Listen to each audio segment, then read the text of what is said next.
नमस्कार, मी अश्विनी.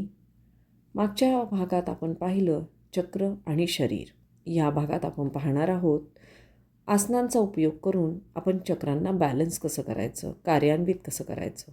तर पहिलं चक्र आहे मूलाधार चक्र. मूलाधार चक्र हे आपल्या अन्न वस्त्र निवारा ह्या गरजांशी संबंधित असतं. त्याचप्रमाणे आपण खूप आळशी असू, आपल्याला काहीही करण्याची इच्छा नसेल, तर ह्याचाही संबंध मूलाधार चक्राशी असतो. योग साधनेमधील मलासन करून आपण ह्या चक्राला कार्यान्वित करण्यास मदत करू शकतो. हे आसन करायचं कसं, तर चित्रात दाखवल्याप्रमाणे हे आसन दंडस्थितीत उभा राहून पायांमध्ये खांद्यांमध्ये जितकं अंतर आहे तेवढं अंतर घेऊन आपण सावकाश खाली बसत जायचं आहे.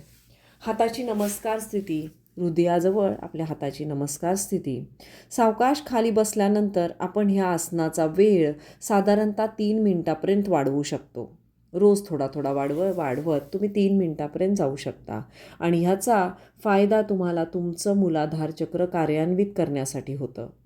मग तुमच्यातला आत्मविश्वास वाढतो, तुम्ही उत्साही राहायला लागता.